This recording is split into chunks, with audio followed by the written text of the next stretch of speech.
আসসালামাইকুম মাই creative dream world page থেকে সবাইকে স্বাগতম। আমি আইরিন জান্নাত আবার চলে আসলাম তোমাদের ক্লাস নিয়ে। প্রত্যেকে যারা লাইভে জয়েন করতেছো প্রত্যেকে তোমরা ক্লিয়ারলি লাইভ দেখতে পাচ্ছ কিনা আমাকে জানাবে। প্রত্যেকে লাইভ ঠিকঠাক করে দেখতে পাচ্ছ কিনা, কথা শুনতে পাচ্ছ কিনা আমাকে কিন্তু জানাবে।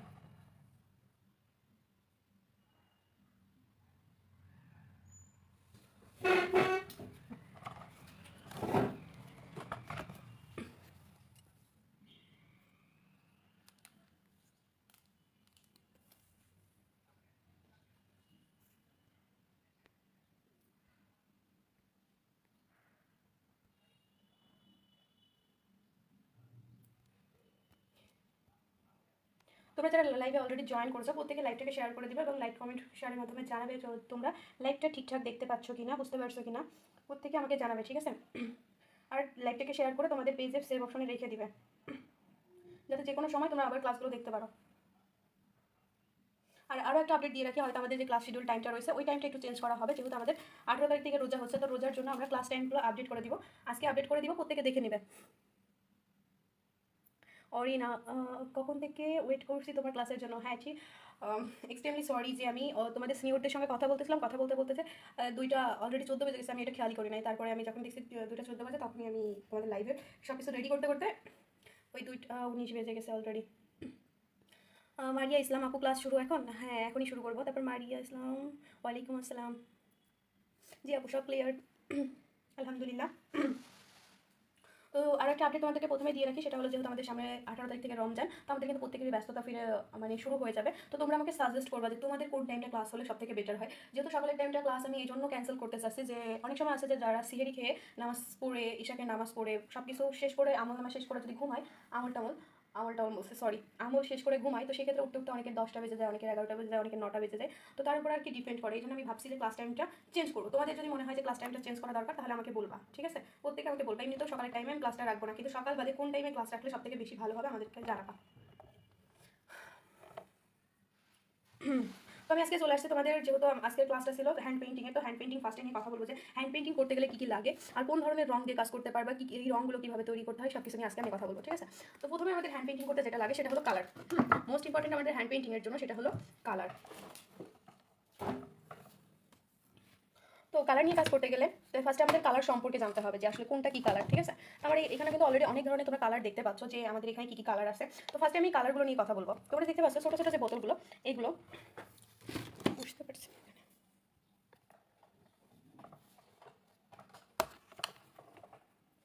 যদি দেখতে পাচ্ছ যে কালারগুলো, এই যে কালার, এটা কিন্তু কে বলে রেড কালার, ঠিক আছে? আমি ফার্স্টে তোমাদেরকে কালার সম্পর্কে বলি যে কালারগুলো, এই কালারগুলোকে রেড কালার বলে। আমি আলাদা করে নিই। এই যে দেখতে পাচ্ছ এগুলোকে বলে রেডি কালার। এটা রেডি কালার বলতে এই কালারগুলো কিন্তু তোমার যে সব ধরনের কেমিক্যাল মিশ্রণ করে তারপরে কালারটা রেডি করে এগুলো কিন্তু তোমার 25 টাকা করে সেল করে, ঠিক আছে? এগুলো হলো 25 টাকা করে সেল করে, এগুলোকে রেডি কালার বলে।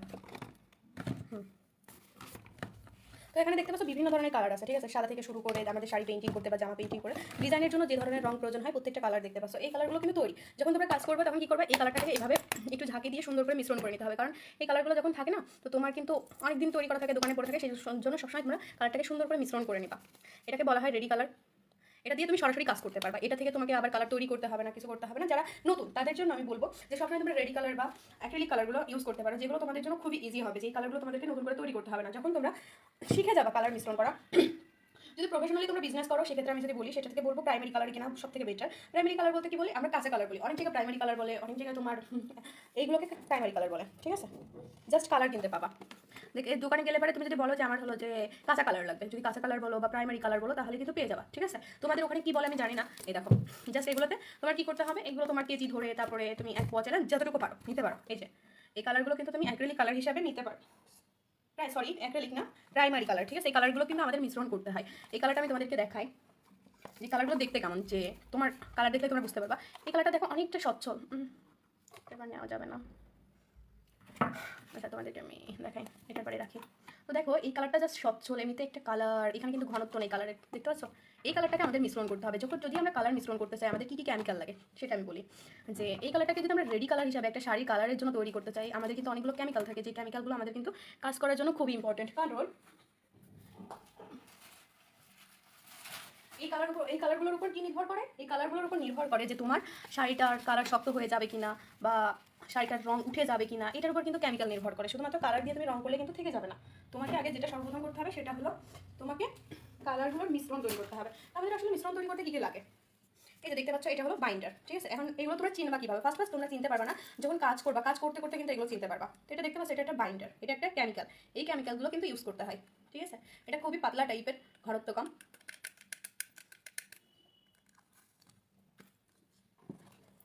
এটা হলো অ্যাপ্রিটন, ঠিক আছে। এইগুলো কোন কোন কাজে লাগে সেটা নিয়ে আমি পরে কথা বলি, আগে তোমাদেরকে আমি কেমিক্যালগুলো দেখাই। এটা হলো এনকে।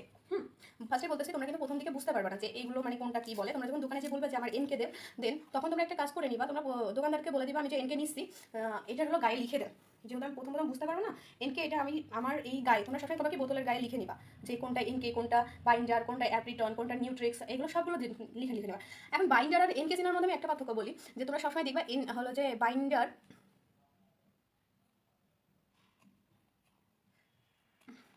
আচ্ছা, আর এইগুলোর কৌটার উপর তোমরা ঢালবা না, এই উপর কৌটারগুলোর উপর ঢাল, এগুলো কিন্তু আঠা জাতীয়, হ্যাঁ ঠিক আছে। পরবর্তীতে কিন্তু এগুলো খোলা টাফ হয়েছে। দেখো এটা ঘনত্ব, এটা দেখেই বোঝা যাচ্ছে এটা ঘন, বুঝতে পারছো। প্রত্যেকটাই কিন্তু সাদা কালারই হয়ে থাকে, সেজন্য কিন্তু তোমরা বুঝতে পারবে না। সেজন্য তোমাদের বলতেছি যে ফার্স্টে যারা কাজ করবে তারা প্রত্যেকে এই এনকে, বাইন্ডার, অ্যাপ্রিটন, নিউট্রিক্স, যে কেমিক্যালগুলো লাগে প্রত্যেকটা কেমিক্যাল সম্পর্কে তোমরা বুঝে নিবে এবং গায়ে লিখে নিয়ে আসবে যখন বাজার থেকে নিয়ে আসবে বা এই ধরনের কাজ করতে চাইবে তখন। এখন আমি সবসময় সাজেস্ট করি যে যারা প্রথম তোমরা নতুন তাদের জন্য সবসময় সাজেস্ট করবো তোমরা রেডি কালারটা ইউজ করো। রেডি কালার বা আরেকটা কালার দেখাচ্ছি, এই দেখো এটা নিউট্রিক্স। তো তোমাদেরকে আমি আরেকটা কালার দেখাই, সেটা হলো যে তোমরা অনেকেই আছে যে অ্যাক্রিলিক কালারগুলো দিয়ে কালার করে থাকো, তোমরা অনেকেই পাঞ্জাবিতে শাড়িতে এই কালারগুলো দিয়ে কালার করতে থাকো। তো এই কালারগুলো কিন্তু খুবই ভালো, কিন্তু একটা হলো এই কালারগুলো কিন্তু খুবই কম থাকে দাম হিসাবে। এই এক একটা কালার কিন্তু আমরা 30 টাকা করে কিনে থাকি। তো এই 30 টাকা করে এই কালার কেনার থেকে আমরা যদি যারা বিজনেসের জন্য করি, যে আমরা যদি দুই একটা জামাই শখ করে করি, সেক্ষেত্রে তুমি ফেব্রিক কালার দিয়ে করতে পারো, ঠিক আছে। এই কালারদের মধ্যে আবার কিন্তু শাড়ির একটা পার্থক্য আছে, যে তোমার কোন শাড়িতে কোন কালারগুলো সব থেকে বেশি শ্যুট করে। তো সেই বিষয়গুলো নিয়ে আমি পরে কথা বলবো। তো এই কালারগুলো আমি তোমাদেরকে জাস্ট বিজনেসের জন্য আগে থেকে সাজেস্ট করবো, যে তোমরা যদি জাস্ট শিখতে চাও, কাজ শিখতে চাও বা ছোটোখাটো কিছু করতে চাও, সেক্ষেত্রে তোমাদেরকে আগে তোমরা এইগুলো যে কালারটা লাগবে সেই কালার থেকে দুই একটা কিনে করতে পারো। বাট যদি বিজনেসের ক্ষেত্রে করো তাহলে কিন্তু এই কালারটা তোমাদের জন্য স্যুট করতে বলতে তোমাদের বেনিফিটটা দিবে না, কারণ তোমার খরচ বেশি হয়ে যাবে। এই কালারগুলোতে বেশি খরচ হয়। তো সেক্ষেত্রে তোমরা যদি দুই তিনটার কাজ করতেছো এগুলো কিনতে পারো। যদি মনে হয় যে না তোমরা বিজনেস করবা, সেক্ষেত্রে আমি তোমাদেরকে সবসময় বলবো যে হয় প্রাইমারি কালার কিনবা, মানে যেটা কাঁচা কালার বা র কালার বলে, র কালার বলো, কাঁচা কালার বলো, প্রাইমারি কালার বলো, এই তিনটাই কিন্তু এই কালারকে বলে, ঠিক আছে। এই কালারগুলোকে আমি কিন্তু বলতেছি, এই কালারগুলোকে প্রাইমারি কালারও বলে, র কালারও বলে। তো এই কালারগুলো সব থেকে বিজনেসের জন্য বেশি ভালো হয়, কেন না যখন আমরা শাড়িতে কাজ করি, সাপোজ মনে করো আমাদের পেইন্টিংয়ের ভিতরে অনেকগুলো পেইন্টিং আছে, ওয়াশ পেইন্টিং আছে, ব্লক পেইন্টিং আছে। তো তখন তুমি পেইন্টিং করো, তোমার কিন্তু এক একটা পেইন্টিংয়ের জন্য এক এক রকমের রং মিশ্রণ করতে হবে। যেরকম ব্লক পেইন্টিংয়ের যদি আমরা করি তাহলে আমাদের ঘনত্বটা সবসময় বেশি রাখতে হবে। আর যদি আমরা ইসের জন্য ওয়াশ পেইন্টিংয়ের জন্য করি তাহলে কিন্তু জানো যে আমাদের রংটা অনেকটা পাতলা করতে হবে। তো সেই ক্ষেত্রে কি হয়, যারা আমরা বিজনেস করি তাদের ক্ষেত্রে সবসময় র কালারটা বেশি বেনিফিট দেয়, কারণ তুমি যখন যে কাজটা করবা ঠিক সেমভাবে সেই কাজটার জন্য রংটা নিজে হাতে তৈরি করতে পারবা। এর জন্য তোমার সব থেকে বেশি ভালো হবে তোমার প্রাইমারি কালার বা র কালার, ঠিক আছে। আর যারা মনে করো যে না রং মিশ্রণটা করতে পারো না, বা এই ইনকে, বাইন্ডার, তারপরে তোমার অ্যাপ্রিটন, নিউট্রিক্স, এগুলো কোন কাজে কোনটার জন্য লাগে, কোনটা দিয়ে কতটুকু মিশ্রণ করতে হবে, এগুলো মাথায় থাকবে না, সেক্ষেত্রে তোমরা কি করতে পারো, এই যে রেডি কালারগুলো দেখতে পাচ্ছ, এই রেডি কালারগুলো তোমরা কিনতে পারো। এই রেডি কালারগুলো কিন্তু সমস্ত কেমিক্যাল দিয়ে তৈরি করা হয়, এটা রেডি কালার হিসেবে বিক্রি করা হয়। এটা হয়তো বা 25 টাকা করে নেয়, তোমাদের ওখানে কত করে নেয় আমি জানি না। এই হলো আমার কালারের পার্থক্য, যে তোমরা এখানে 3-4 ধরনের কালার দিয়ে কাজ করতে পারবে, একটা র কালার, তারপরে একটা রেডি কালার, একটা অ্যাক্রিলিক কালার। তো এটার উপরে তোমাদের বেস আছে। আর এখান থেকে তোমরা কি কি বেনিফিট পাবে সেটা সম্পর্কে কিন্তু আমি অলরেডি বলেছি, যে তোমাদের বিজনেস করতে গেলে কোন ধরনের কালার তোমরা ইউজ করবা, তোমরা যদি শুধুমাত্র শখের বসে তোমরা পেইন্টিং শিখতে চাও, শুরুতে কোন ধরনের কালার ইউজ করবা। যদি মনে হয় যে না তোমাদের র কালারটা রেডি করতে তোমাদের ডিফারেন্ট হচ্ছে, সেক্ষেত্রে তোমরা মনে করো রেডি কালারটা কিনে নিয়ে করতে পারো, ঠিক আছে। সব থেকে সাশ্রয়ী হলো র কালারটাই কিনা। তো তারপরে দেখাই এই যে গ্লিটার, এটাকে বলে গ্লিটার, ঠিক আছে। আমরা যখন একটা শাড়িতে কাজ করবো, আমি তোমাদেরকে একটা শাড়ি দেখাই, তাহলে বুঝতে পারবা বিষয়টা আরো বেশি করে। আমি কালারটাকে সরাই, যেহেতু এটা কাঁচা কালার লেগে যাবে। গ্লিটারের কাজটা তোমাদেরকে আমি দেখাই।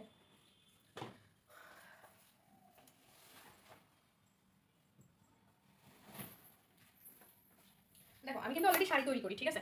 তো শাড়ি তৈরির জন্য ফার্স্টে দেখো যে আমি একটা শাড়ি তৈরি করছি। তো এই শাড়িতে দেখো এখানে দেখতে পাচ্ছ চারপাশে, ফুলের চারপাশে তোমার একটা গ্লিটার দেখা যাচ্ছে। এটা কিন্তু এই গ্লিটার কই গেল, গ্লিটারটা এই যে, এটাকে বলে গ্লিটার, যেটাতে তুমি হেডলাইন করতে পারবা। ফুলটাকে চারিদিক থেকে আরো গ্রো করার জন্য তুমি গ্লিটার ব্যবহার করতে পারো। এখন যদি মনে করো তুমি সব ধরনের ফুলে এই গ্লিটার ইউজ করবা, তাহলে কিন্তু হবে না। তোমার এটা কিন্তু বেস করবে তোমার শাড়ির এবং শাড়ির ফুলের উপর, যে কোন ধরনের কাপড়ের উপর তোমার গ্লিটারটা বেশি ফুলবে সেটা তোমাকে বের করতে হবে। যখন কাজ করবে আস্তে আস্তে সব শিখে যাবা। দেখাই আমি এই শাড়িটাকে তোমাদেরকে।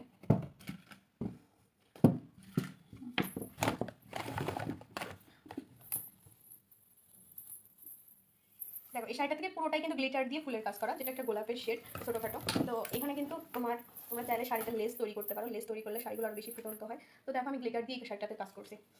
তো তোমার এই ধরনের শাড়িতে কাজ করতে গেলে এবার আমি তোমাদেরকে বলবো যে শাড়িতে আসলে তোমরা কোন কোন শাড়িতে কাজ করতে পারবা। এই শাড়িটা যতটুকু দেখিয়েছে বুঝতে পারছো যে অ্যাটলিস্ট গ্লিটারের কাজ কি, তোমাদেরকে কিন্তু গ্লিটার বললাম যে গ্লিটারের কাজ কি। এখন আমাদের দ্বিতীয় কথা হচ্ছে, দ্বিতীয় ইম্পর্টেন্ট জায়গা হলো আমাদের ব্রাশ। আমরা যখন একটা কাজ করবো বা যখন ফুল নিয়ে ফুলের শেড নিয়ে কাজ করবো তখন কিন্তু আমাদের যেটা লাগবে সেটা হলো ব্রাশ। ব্রাশ কিন্তু আমাদের কাছে খুবই ইম্পর্টেন্ট, কারণ ব্রাশটা কিন্তু তুমি তোমার ফুল তৈরি করার মূল উপাদান, যে তুমি কোন ধরনের ব্রাশ চাচ্ছ।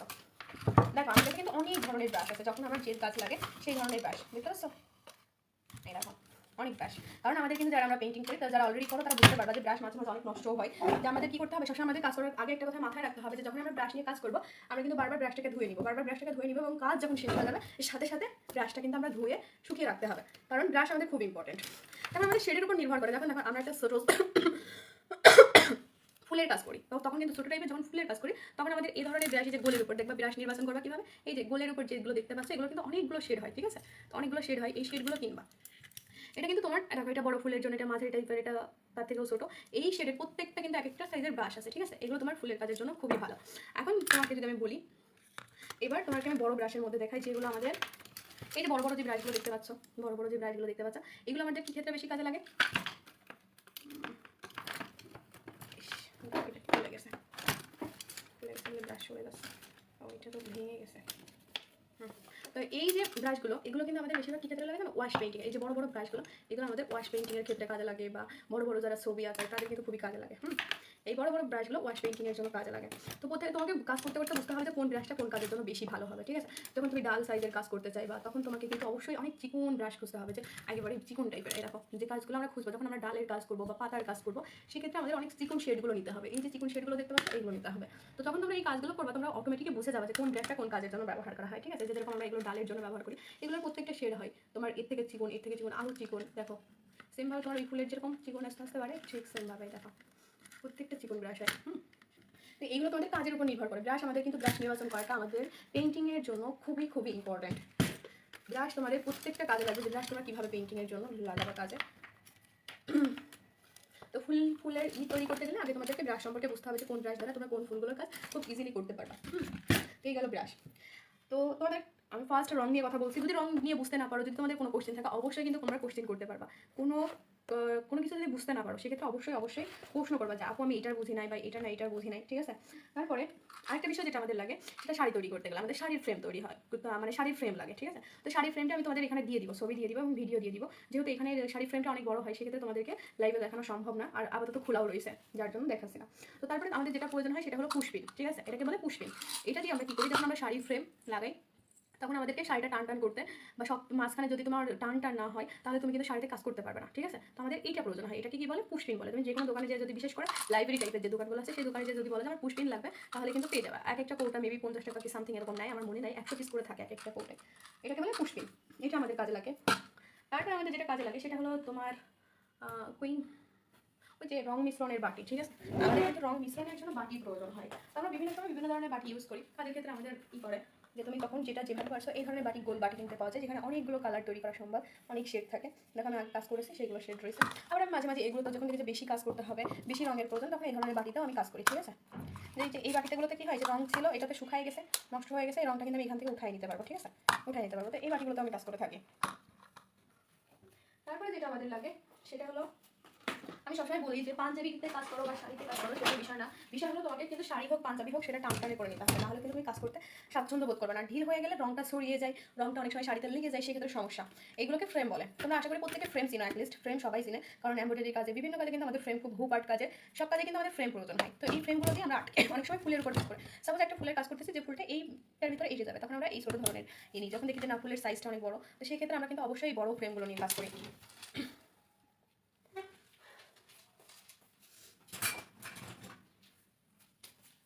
তারপরে তোমাদেরকে আমি আরেকটা বিষয় দেখাই, সেটা হলো যে আমাদের আর কি লাগে। ব্লক পেইন্টিং করার জন্য আমাদের কিন্তু এরকম ব্লক লাগে, যেটাকে বলে কাঠের ডাইস, ঠিক আছে?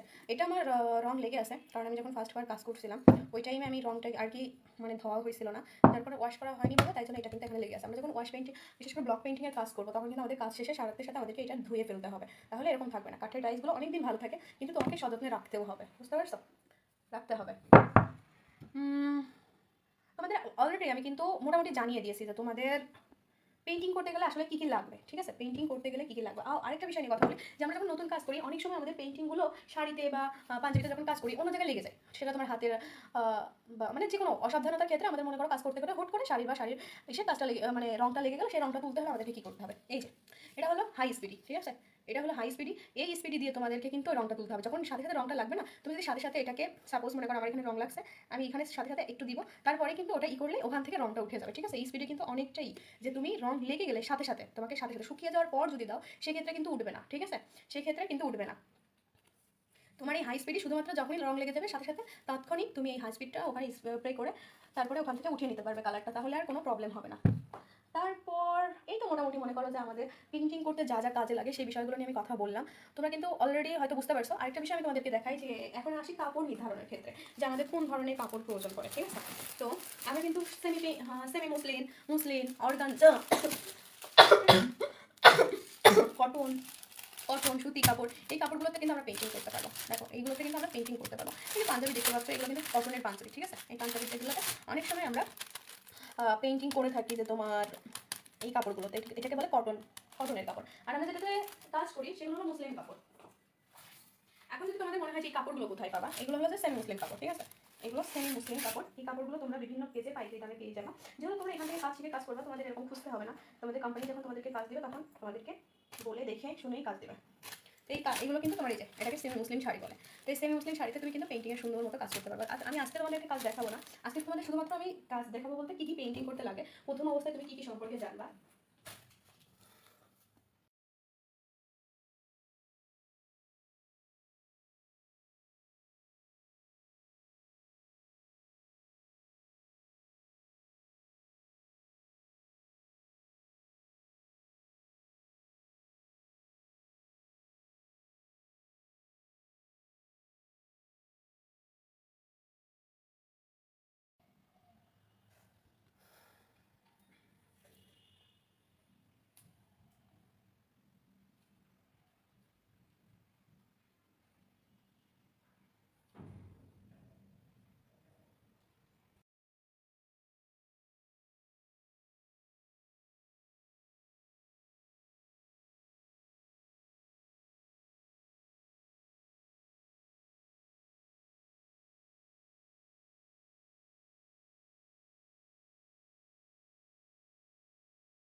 আচ্ছা, আশা করি প্রত্যেকে বুঝতে পারছো যে আমাদের পেইন্টিং করতে গেলে কী কী প্রয়োজন হয়, কী কী কালার প্রয়োজন হয়, কোন কালারটা কোন কাজের জন্য সব থেকে বেস্ট। একটা শাড়ি পেইন্টিং করতে গেলে বা একটা পাঞ্জাবি পেইন্টিং করতে গেলে আমাদের কত কিছু প্রসেস জানতে হয়, সেই বিষয়গুলো নিয়ে কথা বললাম। তো আমি আজকের ক্লাসটা এখনই শেষ করে দিচ্ছি। তোমাদেরকে জাস্ট আমি পেইন্টিংয়ে কী কী লাগে সেই বিষয়টা নিয়ে কথা বললাম। নেক্সট ক্লাসে আমরা এনকে বাইন্ডার, অ্যাপ্রিটন, নিউট্রেক্সের কার্যকলাপ মানে কার্যকারিতা কী কী, এইগুলো দ্বারা কী কী করা হয় বা কোনটা দ্বারা রং পাতলা করা হয়, কোনটা দ্বারা রং কীভাবে কী করতে হয় সব বিষয় নিয়ে কথা বলবো। দ্বিতীয় বিষয়, নেক্সট ক্লাসে আমি তোমাদের রং মিশ্রণ করাটা শেখাবো, ঠিক আছে? আর আরেকটা বিষয় শেখাবো, সেটা হলো ফ্রি হ্যান্ডে যারা আঁকতে পারো না তারা কিভাবে এঁকে কাজ করবা, ঠিক আছে? যারা ফ্রি হ্যান্ডে ডিজাইন তৈরি করতে পারো না তারা তোমরা কিভাবে ফ্রি হ্যান্ডে আঁকতে পারবে সেই বিষয় নিয়ে কথা বলতে পারবে। তো নেক্সট ক্লাসে আমাদের 3টা টপিক থাকবে, ওই 3টা টপিক নিয়ে আমি তোমাদের সাথে কথা বলবো। আজকে ক্লাসটা আমি এখানেই শেষ করে দিচ্ছি। পরবর্তীতে আমি একটা তোমাদের চুরির ক্লাস নিয়ে দিব, আশা করি প্রত্যেকে দেখে নিবে, ঠিক আছে? প্রত্যেকে বুঝে নিবে। আজকের ক্লাসে আমি বেশিক্ষণ টাইম দিতে পারলাম না, শুধুমাত্র তোমাদের কী কী লাগে, কী কী প্রয়োজন হয় সেই বিষয় নিয়ে কথা বললাম। আবার আজকের ক্লাসে আমি তোমাদের কমেন্টটাও করতে পারলাম না। আমি ক্লাসটা শেষ করে কিছুক্ষণ পর ফ্রি হয়ে আমি তোমাদের প্রত্যেকের কমেন্টের উত্তর অবশ্যই দিব। আর প্রত্যেকের যদি কোথাও বুঝতে প্রবলেম হয় সেক্ষেত্রে অবশ্যই প্রশ্ন করে রাখবে, আমি দেখে নিব, ঠিক আছে? আশা করি প্রত্যেকে ভালো থাকবে। নেক্সট ক্লাসের আমি এখনই ক্লাসটা শেষ করছি। থাকো, আসসালামু আলাইকুম।